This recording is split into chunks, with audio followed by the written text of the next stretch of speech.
Friedrich Nietzsche es quizá uno de los filósofos más provocadores y desconcertantes de la modernidad. Su figura está rodeada de polémica, no solo por la manera aforística y poética en que escribió, sino también por la radicalidad de sus afirmaciones. No es raro escuchar en él frases como Dios ha muerto, la moral cristiana es una moral de esclavos o lo que se necesita es el advenimiento del superhombre. En Nietzsche encontramos una crítica frontal al cristianismo, a la tradición filosófica occidental y en última instancia a cualquier intento de fundamentar la existencia en verdades trascendentes. El pensador alemán, consciente de las consecuencias del nihilismo moderno, hizo empujar la cultura hacia un horizonte nuevo, donde la fuerza vital y la voluntad de poder reemplazaran la fe en un orden divino. Ahora bien, lo interesante de este diagnóstico es que Nietzsche no solo pone en cuestión la religión revelada, sino también toda filosofía que busca apoyarse en verdades universales, inmutables o metafísicas. Desde este ángulo, se podría pensar que su crítica apunta directamente al corazón de la filosofía tomista, que tiene en el realismo metafísico y en la síntesis entre razón y fe su núcleo central. Y, sin embargo, la confrontación entre Nietzsche y Tomás de Aquino es mucho más fecunda de lo que podría parecer a simple vista. El contraste entre ambos no solo revela los límites de la modernidad sin Dios, sino también la vigencia de la cosmovisión cristiana como respuesta a las preguntas que Nietzsche formuló con crudeza. Friedrich Nietzsche parte de un diagnóstico.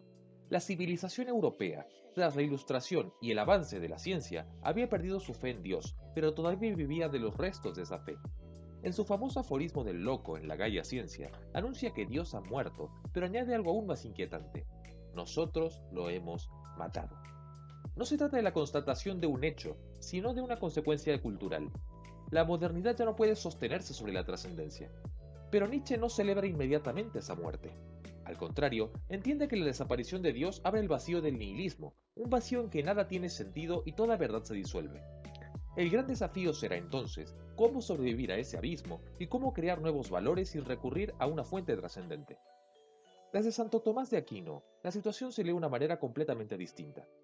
Para el doctor angélico, el hombre no puede encontrar plenitud en sí mismo, porque su ser es contingente, participado y orientado hacia un fin que lo trasciende. El orden natural, para Tomás, no es autosuficiente, remite necesariamente al orden divino. La creación refleja la bondad de Dios, y la razón humana, aunque limitada, es capaz de conocer a su Creador a través de las huellas dejadas en el mundo. Si Nietzsche proclama la muerte de Dios como liberación de la metafísica, Tomás entiende que negar a Dios equivale a negar la posibilidad misma de un orden inteligible de la realidad. Sin Dios, el ser se desmorona en pura arbitrariedad. Un punto clave donde ambos se cruzan es la cuestión de la moral. Nietzsche acusa al cristianismo de haber impuesto una moral de esclavos que exalta la humildad, el perdón y la compasión como virtudes. A sus ojos, esta moral niega la vitalidad, reprime los instintos y glorifica lo débil a expensas de lo fuerte. Frente a la grandeza de los valores aristocráticos del mundo clásico, donde la nobleza de espíritu era expresión de fuerza, el cristianismo habría instaurado un código moral que invierte todos los valores y coloca al débil por encima del poderoso. Su genealogía de la moral describe precisamente cómo esta inversión habría surgido del resentimiento de los oprimidos. Para Santo Tomás, sin embargo, esta crítica es profundamente incompleta. En su visión, la moral cristiana no es una negación de la vida, sino su plenitud. La humildad no es sumisión servil, sino la justa relación del hombre con la verdad de su ser, criatura dependiente de Dios. La caridad no es debilidad, sino participación en el amor divino que eleva al hombre por encima de sus propias fuerzas. Y la fortaleza, lejos de desaparecer, se transforma en virtud cristiana precisamente cuando está ordenada al bien común y no al egoísmo del individuo. Allí donde Nietzsche ve resentimiento y decadencia, Tomás encuentra la realización más alta de la naturaleza humana iluminada por la gracia. El problema de Nietzsche es que, al rechazar toda referencia a lo trascendente, se ve obligado a construir una moral basada únicamente en la voluntad. La voluntad de poder se convierte en el fundamento último de toda valoración, pero una voluntad desligada de la verdad objetiva es incapaz de generar auténtica justicia. Termina siendo, en el mejor de los casos, un proyecto estético. La vida como obra de arte, el hombre como creador de sí mismo, el superhombre como horizonte de realización. Esta visión, aunque fascinante, carece de un principio que permita juzgar moralmente la acción más allá de su fuerza o de su capacidad de afirmarse. Thomas, en cambio, sostiene que la libertad auténtica no consiste en la pura afirmación de la voluntad, sino en su orientación hacia el bien verdadero. El hombre es libre precisamente porque está hecho para el bien. Su voluntad se perfecciona en la medida en que se ordena a la verdad y a Dios. En este punto, la crítica tomista a Nietzsche resulta evidente. Sin un bien objetivo, la libertad se vacía de contenido y se transforma en arbitrariedad. el hombre ya no se eleva, sino que se consume en la imposibilidad de justificar sus propios actos, cayendo en la depresión y, precisamente, en el nihilismo.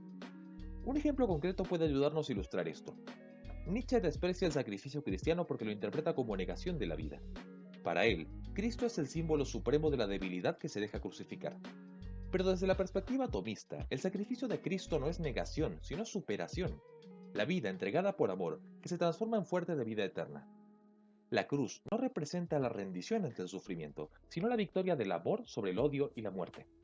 Es justamente la paradoja que Nietzsche no logra comprender, que en la entrega hay más afirmación de la vida que en cualquier voluntad de dominio. Ahora bien, sería un error caricaturizar a Nietzsche como un mero destructor sin aportes. Lo que hace valioso su pensamiento es que obliga a la filosofía cristiana a confrontar la pregunta radical: ¿qué sucede si Dios no existe? ¿Qué pasa si todo lo que hemos creído es una ilusión?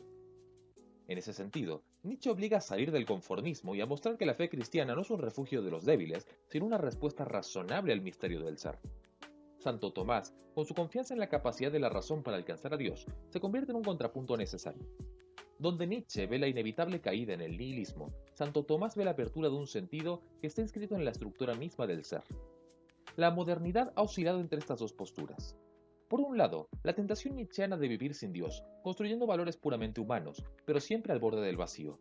Por el otro, la propuesta tomista de una síntesis entre razón y fe, donde la vida humana encuentra su orientación en un orden trascendente que no anula la libertad, sino que la perfecciona.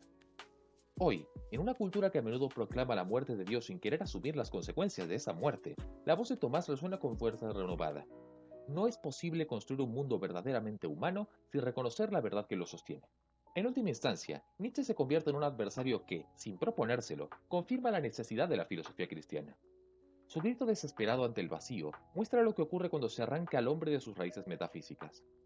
Tomás, en cambio, ofrece la visión de un universo ordenado, inteligible y abierto al misterio de Dios, donde el hombre puede encontrar no solo sentido, sino también plenitud.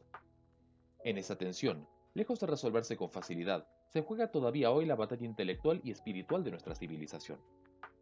Si el video te gustó, te invito a suscribirte y regalarnos tu me gusta, cosa que en verdad me ayudaría bastante. Que Dios te bendiga mucho, muy buenas noches y muy buena suerte.